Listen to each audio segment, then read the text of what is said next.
Welcome to Love Science Today, the podcast where we explore modern relationships through psychology, sociology, philosophy, and real human behavior.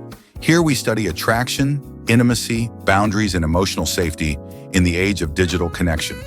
If you want to understand love on a deeper level, you are in the right place. Let us begin. The availability illusion. Why we miss the ones who never chose us. I want to speak to a very specific feeling today. It's the feeling of checking your phone for a notification you know isn't there. It's the feeling of rereading a text conversation from 6 months ago, trying to find the exact moment the energy shifted. It's the feeling of being haunted, not by a grand love story that ended tragically, but by a story that never really started. Welcome back to Love Science Today, where we unpack the truths behind our attraction, behavior, and heartbreak. I'm Kenny OJO. Today's episode tackles a painful question many people carry silently, often with a deep sense of shame. Why can't I stop thinking about someone who never really wanted me? It wasn't mutual. They were inconsistent. They prioritized their work, their friends, or their ex over you. And yet, they live rent-free in your head. You might even feel more attached to them than to the people who actually treated you well. If this is you, I need you to know, you're not weak, you're not crazy, you're human, and your brain has been tricked. Today we are going to explore the availability illusion. We will look at why we idealize people who are out of reach, the neuroscience of the chase, and how to finally evict the ghost of the person who never chose you. Segment 1. The nature of longing, scarcity, and value. Let's start with the logic, or rather, the lack of it. Logically, if someone ignores you, you should lose interest. If I went to a restaurant and the waiter refused to serve me, I wouldn't sit there obsessing over the menu. I would leave. But in love, when someone refuses to serve us, we often pull up a chair and wait. Why? Because the human brain operates on a principle called scarcity. In economics and psychology, we assign value to things based on how rare they are. Diamonds are valuable because they are rare. Air is vital, but it's free, so we don't think about it until we can't breathe. When someone is unavailable, emotionally, physically, or relationally, your brain makes a calculation error. It thinks, if this person is withholding their attention, that attention must be incredibly valuable. If they are hard to get, they must be a prize. This is the availability illusion. It is a cognitive distortion where we overvalue what is out of reach and undervalue what is consistent. 1. The person who texts you back immediately? Your brain marks them as abundant and therefore low value. The person who texts you back 3 days later? Your brain marks them as scarce and therefore high value. You aren't falling in love with their soul. You are falling in love with their inaccessibility. You are chasing the diamond because you have forgotten that you need water to survive. Segment 2. The intermittent reward trap. The addiction. But scarcity is only half the story. The real hook, the thing that keeps you up at night, is something called intermittent reinforcement. Imagine a slot machine. If you pulled the lever and never won, you would walk away after 10 minutes. It's boring. If you pulled the lever and won every single time, you would eventually get bored. It's too predictable. But if you pull the lever and win sometimes, randomly, unpredictably with no pattern, you will pull that lever until you are bankrupt. Shutterstock. This graph represents one of the most powerful forces in behavioral psychology. When you are dating someone inconsistent, they are the slot machine. Most of the time they are cold, no reward. But occasionally, randomly, they are warm. They send a sweet text. They spend the night. They say, I miss you. The jackpot. Your brain begins to link that inconsistency with anticipation. And here is the kicker. Dopamine, the pleasure chemical, is released not when you receive the reward, but when you anticipate it. 2. The maybe releases more dopamine than the yes, Shutterstock. As you can see in this diagram of the dopamine pathway, the brain's reward system lights up during the chase. You become chemically addicted to the cycle of anxiety and relief. So you think, if I just try harder, if I can figure out the code, if I can just catch them on a good day. But the truth is, they were never available in the first place. You aren't building a relationship. You are gambling. Segment 3, memory, fantasy, and projection. Now let's talk about the ghost. Why do we miss them more after they are gone? Often, when we look back at an unavailable partner, we suffer from rosy retrospection or euphoric recall. Our brains are wired to edit out the pain. We delete the footage of the lonely nights, the anxiety, the waiting. We only keep the highlight reel, the one great date, the way they looked at you that one time. But there is something even deeper happening here. Projection. When someone is silent, they become a blank screen. Because they didn't give you much, you filled in the blanks with your own fantasy. You projected your desire for safety onto them. You projected your intellectual match onto them. You projected your future onto them. You aren't missing Dave or Sarah. You are missing the character you wrote and cast them to play. The real person was the one who ignored your texts. The character in your head is the one who would have been perfect. But ideas can't love you back. Fantasy doesn't hold your hand when you're hurting. Projection doesn't call you on your birthday.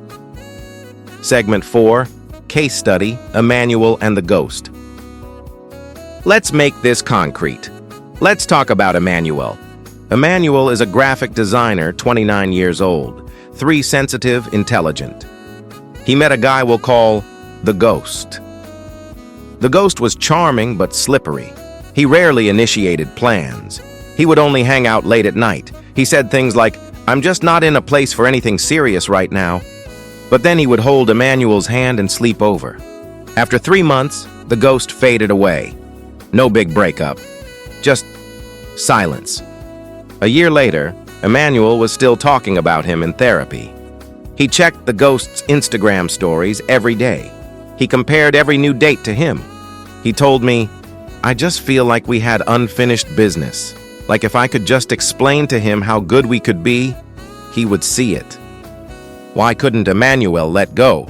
Because he was chasing emotional justice. His ego couldn't accept that he wasn't enough to make the ghost stay. He thought that if he could just get the ghost to come back and choose him, it would retroactively fix the pain of the rejection. He wasn't in love with the man. He was in love with the redemption arc. But the hard truth I had to tell Emmanuel is the same one I will tell you. Closure doesn't come from them. It doesn't come from an apology. It doesn't come from them realizing what they lost. It comes from you accepting the reality they already showed you. The silence was the answer. Segment 5. Ego, rejection, and the core wound. This brings us to the root. Sometimes we don't miss the person. We miss what not being chosen made us feel. Rejection is a mirror. When someone overlooks us, it activates our core wound.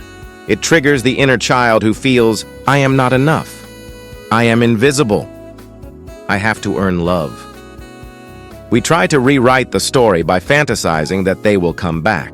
Because if they come back, it proves the inner child wrong. It proves we are worthy. But as long as you are waiting for their approval to determine your worth, you are stuck in a prison cell with the door unlocked. The person who overlooks you is not your path to healing. They are just a person who couldn't see you. That is a reflection of their vision, not your value. Segment 6. Letting go of the illusion, the protocol. So how do we wake up? How do we break the spell?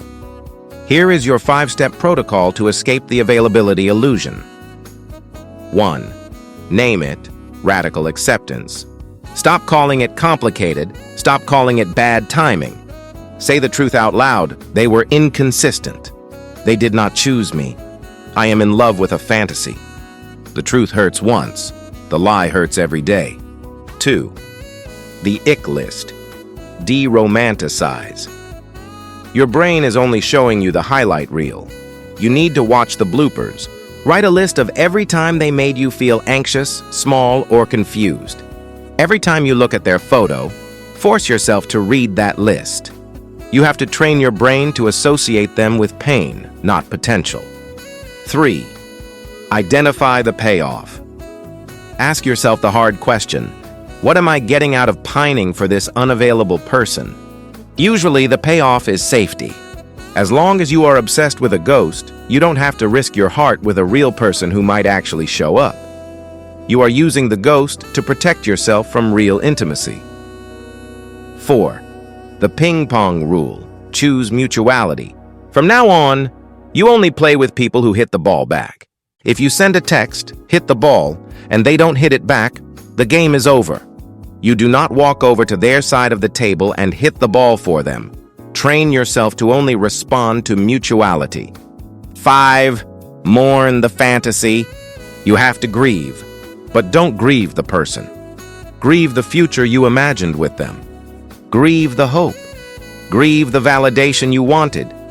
Cry for the little house you built in your head that you never got to live in. And then burn the blueprints. Reflection questions.